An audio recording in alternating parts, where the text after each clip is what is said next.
Mesdames, Messieurs, en votre titre et qualité, l'occasion est belle, en cette rentrée académique, de rappeler l'importance du personnel scientifique, d'évoquer ses rôles et statuts multiples et de souligner son implication au sein de notre institution.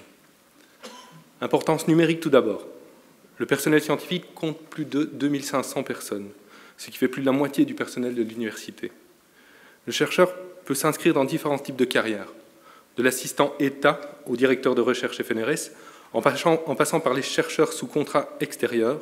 Les statuts sont multiples, tout comme les fonctions.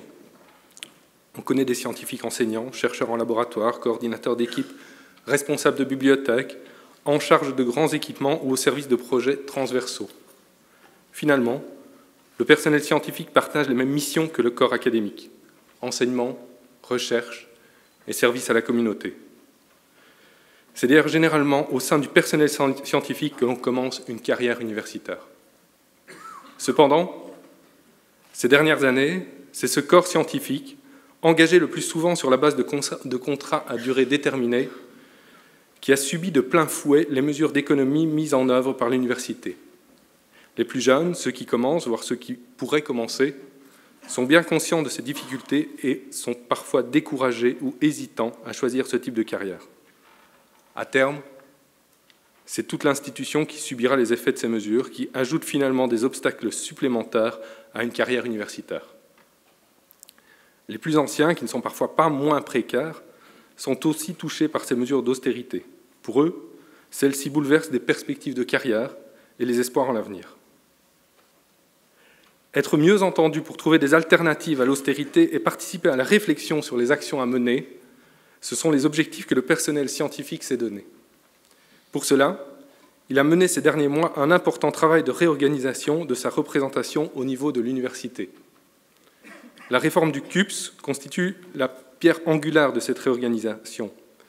Il deviendra très prochainement le conseil du corps scientifique et permettra une meilleure interaction avec les représentants scientifiques au conseil d'administration. Une des preuves de cette vitalité citoyenne du personnel scientifique a été, par exemple, il y a quelques jours, le nombre de candidats mis au vote pour notre représentation au CA.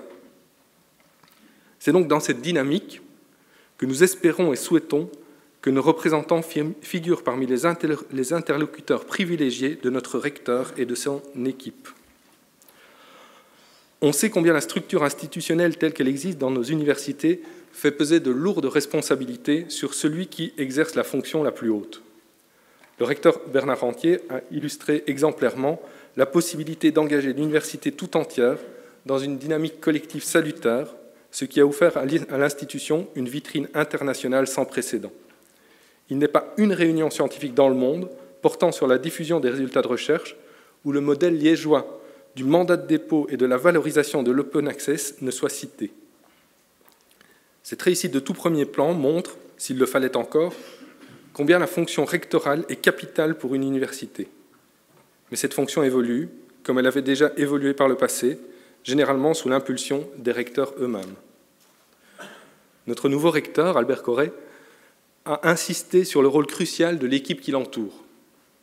Dans la gestion d'une université moderne, il semble en effet capital que le pouvoir soit organisé collectivement pour permettre à chacun de servir son institution au mieux de ses compétences. L'enjeu est d'assurer à l'université des moyens de remplir des missions actuelles dans un tissu social, économique et culturel complexe. Nous, personnel scientifique, entendons participer activement à la réussite de ces missions. Nos représentants sont prêts à collaborer le plus efficacement possible avec nos autorités par des contacts et échanges que nous souhaitons réguliers et que nous espérons francs et fructueux.